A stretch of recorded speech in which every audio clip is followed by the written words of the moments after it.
Hello, Mike Doe at Melco, part of the applications team, and today I'd like to talk to you about multimedia designs. This is something that a lot of the industry does not do and would give you an advantage over your competition in the area.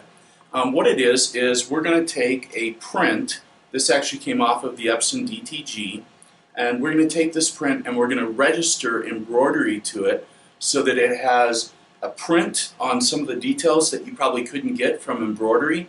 It'd take a lot of stitches to get it, but some of the embroidered look that a printer can't give you, that fine quality artistic look. By doing so, there's a couple things that I want to explain how it works so that you can understand it and put this into your applications. What we're going to do is on this, you'll actually see that there's a number 1, and over here there's a number 2. We're going to take and we're going to register these 2 marks to take the embroidery design and take and register it, rotate it, and scale the design to fit the print. The print may change once it's on the material may shrink a little bit once it goes through the heat press, or it may actually take and stretch a little bit when you put it into the hoop. So doing so, we've just for this demonstration purposes, we actually put a number 1 and a number 2 on here. You really don't have to put the numbers on there. You could use just the bottom of the stems of what will become columbines instead of numbers, but in this case we actually put numbers. So what I'm going to do is I'm going to put this down for a minute and I want to show you in Design Shop how to put the information in to make this tool work. So to do this, we're going to go ahead and open up our embroidery design. So this part of the design is going to take and match to the print, so you can kind of see where it's going to go. So for example, the print of the sea of the mountains, these are actually the flat irons in Colorado, just in case you're wondering. The embroidery is actually going to trap those letters, so you can kind of see how the two are going to play together. In that, what we're going to do is we're going to actually add a vector line, and I'm going to go ahead and hide the design for a minute. So you'll see this red vector line. That red vector line goes from point 1 to point 2, and when we come over to the machine, we'll actually find those 2 points, and in doing so, that will give the system how long in real life that line is, and it'll take and resize the design and reload it at the machine.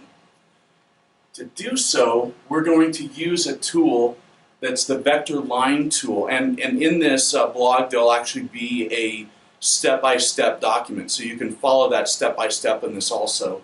But what we're going to do is we're going to take and do a red vector line. Now to add that vector line, you need to have Design Shop Pro Plus level in Design Shop to be able to do this. And in doing that, we're going to change both the brush and the pin as described in the how-to document to red. And as we bring that back up with the embroidery design, you'll see as I zoom in on point 1, you'll see that it lies right underneath one of the petals of the columbine. So that is where that columbine is going to fall, and that's where that number 1 is going to go.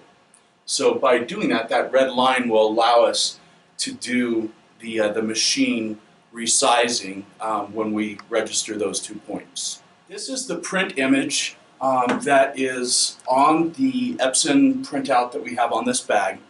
So we loaded this into Design Shop, and what I want to do is I want to show you, so here's that representation of 1 and 2 on the bag, 1 and 2.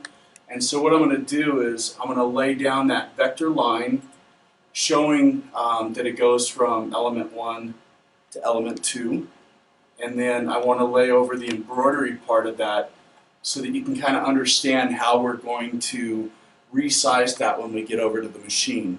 So we're actually at that point now. We're going to take and load this design into Melco OS.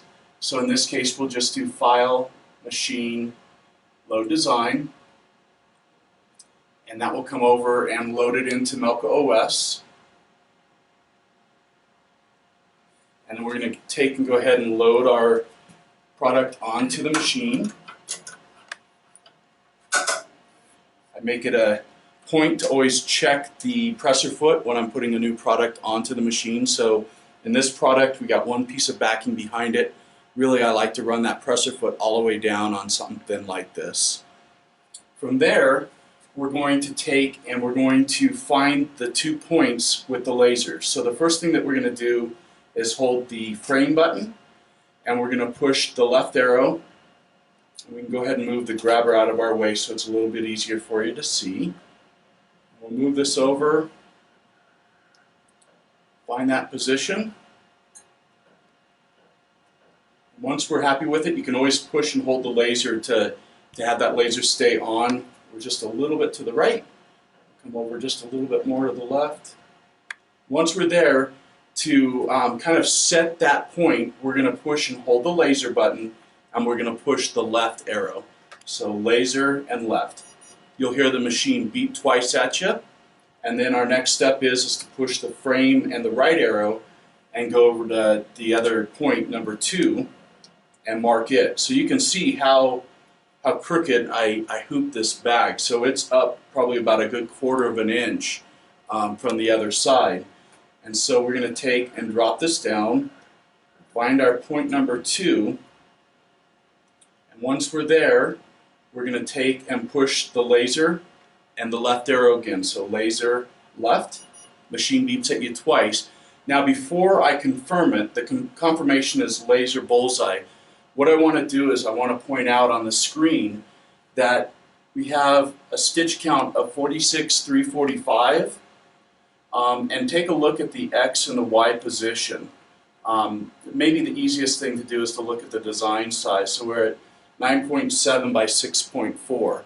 So as soon as I hit that confirmation, it's going to reload the design, and our stitch count and our position and everything is going to change. So we're going to hit this over here, and then we're going to come back and see the screen. So once again, it's the laser and the bullseye to confirm, and you'll hear the machine beep at you again.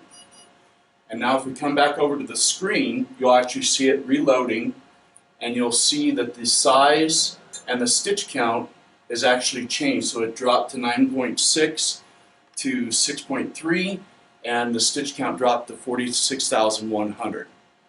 At this point, we're ready to sew. So all you have to do is come back over here and press the start button.